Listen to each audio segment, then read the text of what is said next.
இதை சொல்லிட்டு தான் வராச சம்பந்தமான ஆயத்தையும் சொல்கிறான். அப்படின்னா அல்லாஹ் பயந்து கொள்ளணும். பங்கு வைக்கும் பொழுது பங்குல இல்லாதவங்களுக்கே வந்துட்டாங்கிறதுக்காக கொஞ்சம் கொடுங்கன்னு சொல்கிறான்.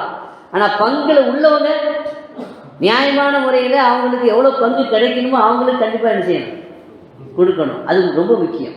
தக்குவா இருந்தால் தான் அது கொடுக்க முடியும்.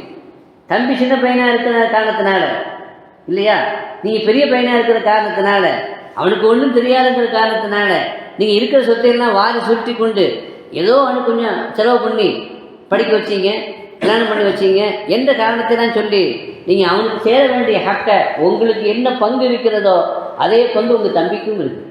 அவன் சின்ன பையனாக இருக்கலாம், உழைப்பதற்கும் வியாபாரம் செய்வதற்கும் அவன் தகுதி இல்லாதவனாக இருக்கிறான். நீங்கள் தான் உழைக்கின்ற, வியாபாரம் செய்கிற, சம்பாதிக்கிற அந்த சக்தியோடு இருக்கின்றீர்கள் என்றாலும், அவன் ஒன்றுமே செய்யாத ஆரம்ப நிலையில் இருந்தாலும் அவனுக்கும் உங்களுக்கும் பங்குல என்ன இல்லை, வித்தியாசம் இல்லை. 50 லட்சம் உங்களுக்குன்னா அவனுக்கு 50 லட்சம் கொடுக்கணும். நான் அவனுக்கு அப்படி செலவு பண்ணியிருக்கேன் இப்படி செலவு பண்ணிருக்கேன்னு கதை என்ன செய்யக்கூடாது. ஏன்னா முதல்ல என்ன செய்திடணும், அவனுக்குரிய பங்கு அவன்கிட்ட கொடுத்துட்டு அவனுடைய செலவு வேணுமானா அதிலிருந்து செலவு செய்யலாமே தவிர, நீங்கள் உங்கள் இஷ்டத்துக்கு செலவு செய்து விட்டு அதை கணக்கு காட்டி அவனுக்கு கொடுக்க வேண்டிய பங்கை கொடுக்காம இருக்கக்கூடாது.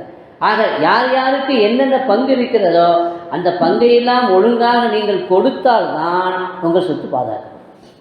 அதுதான் அந்த வசனத்தில் எல்லாம் சொல்கிறான். வல்ல செல்லதீன, தனக்கு பிறகு பிள்ளைகளை விட்டு விட்டு செல்லக்கூடியவர்கள் பயப்படுறாங்க. நம்முடைய பிள்ளைகள் என்ன ஆகுவாங்கன்னு பயப்படுறாங்கன்னா அவங்க பயப்படணும், கவனத்தோடு இருக்கணும். அல்லாஹ்வுடைய தக்வா இறையச்சத்தை கடைபிடிக்கணும்.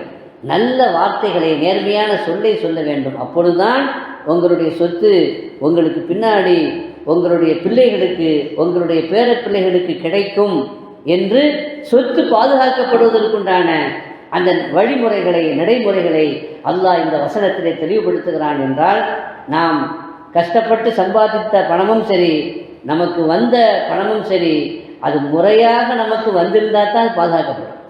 அடுத்தவருடைய ஹக்கை பறிமுதல் செய்து அதை கொள்ளையடித்து அதை கணக்கு காட்டி அவங்களுக்கு கள்ள கணக்கை காட்டி நாம் அவர்களை ஏமாற்றி விட்டு சேர்த்து வைத்த பணம் நிச்சயமாக அது பாதுகாக்கப்படாது. ஒருவேளை உங்களுடைய மூத்து வரைக்கும் இருந்தாலும் அது உங்களுடைய பிள்ளைகளுக்கு போய் சேராது. அப்படியே சேர்ந்தாலும் பேர பிள்ளைகளுக்கு போய் சேராது.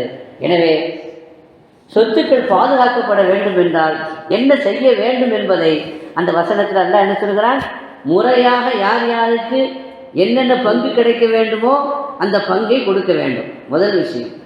அதுக்கு அடிப்படையான விஷயம் தக்வா, அல்லாஹ்வுடைய அச்சம்.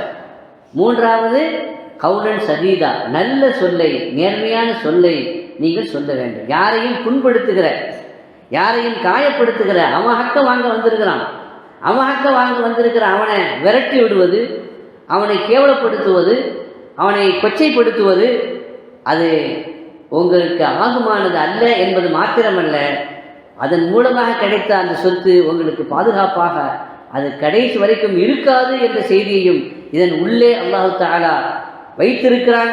அந்த கருத்தை மையமாக வைத்து இந்த வசனங்களை வரிசைப்படுத்தி இருக்கிறான் என்பதை நீங்கள் விளங்கிக் கொள்ள வேண்டும். நாம் குர்ஆனுடைய குர்ஆன்லையும் ஹதீஸ்லையும் நாம் பார்க்கிறோம். நேற்று கூட சொன்னோம், அல்லாஹ்வுக்கு அழகிய கடன் கொடுப்பவர்கள் யார் என்று. கடன் அப்படிங்கிறது தர்மம். தர்மத்தை தான் அல்லாஹ் கடன் சொல்கிறான். தர்மத்தை தான். தர்மங்கிறது எப்போ அப்படின்னா கொடுக்க வேண்டிய கடமைகளை கொடுத்த பிறகுதான் தர்மங்கிறது வருது.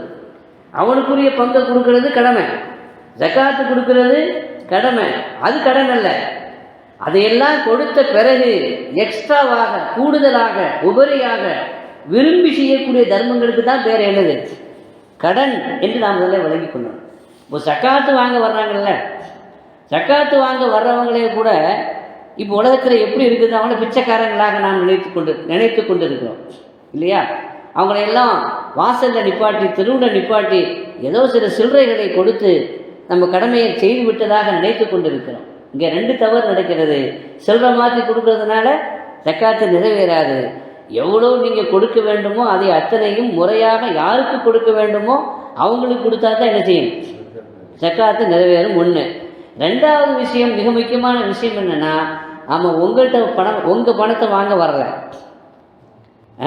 நீங்கள் அவனுக்கு பிச்சை போடுவதற்கு, அவனுக்கு யாசகம் செய்கிற மாதிரி, அவனை யாசகம் கேட்குற மாதிரி உங்கள் பணத்தை வாங்கிறதுக்கு அவன் வரல. உங்களிடத்திலே அமானிதமாக இருக்கிற அவன் பணத்தை வாங்க தான் வந்திருக்கிறான். இதை நீங்கள் வழங்கணும். உங்களிடத்தில் அந்த பணம் இருந்தாலும் அது ஜக்காத்துடைய பணமாக இருந்தால் அது யாருக்கு கொடுக்கப்பட வேண்டுமோ போய் சேர வேண்டுமோ அது அவங்களுடைய ஹக்கு, அவங்களுக்குரிய ஹக்கு. எனவே அவன் தன்னுடைய பங்கு, ஒரு ஷேரு 2 பேர் பங்குதாரராக ஒரு கம்பெனி நடத்துறீங்கன்னு சொன்னால் அவன் அவனுடைய ஷேரை வாங்குறதுக்கு உங்கள்கிட்ட வந்து வாசகாய் பிச்சை கேட்டு நிற்பான். அவனை என்ன செய்வீங்க? நீங்கள் மரியாதையோடு உள்ளே கூப்பிடுவீங்களா இல்லையா? இப்படி தானேங்க. உங்கள் ரூமில் உங்களுக்கு சமமான சீட் கொடுப்பீங்களா இல்லையா? அந்த ஷேரினுடைய அளவு விகிதாச்சாரம் எந்த அளவுக்கு இருக்குதோ அந்த அளவுக்கு அவனுக்கு ஒரு முக்கியத்துவம் கொடுப்போமா இல்லையா? அதனால் ஜக்காத்து வாங்க வரக்கூடியவங்களை கூட ஏழைகளாக இருந்தாலும் பிச்சைக்காரர்களாக அவர்கள் தோற்றத்தில் இருந்தாலும் அவர்கள் உங்களுடைய பணத்தை வாங்க வரல, உங்களிடத்தில் இருக்கக்கூடிய அவங்களுடைய ஹக்கை, அவர்களுக்கு சேர வேண்டிய பங்கை வாங்க வர்றாங்கங்கிற அடிப்படையில் அவங்களுக்கு நம்ம என்ன செய்யணும்? மரியாதை செய்யணும், அவர்களுக்கு உரிய கண்ணியம் செய்ய வேண்டும். இது பங்கு ஜக்காத்து கொடுக்கும் பொழுது இப்படி இல்லையா?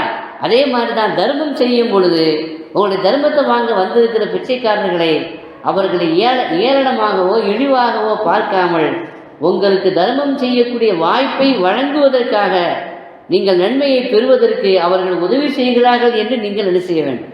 அப்பொழுதுதான் நாம் செய்யக்கூடிய தர்மங்கள் பாதுகாக்கப்படும், அந்த தர்மத்தினுடைய பலன் நமக்கு என்ன செய்யும், கிடைக்கும் என்பதை நீங்கள் புரிந்து கொள்ள வேண்டும்.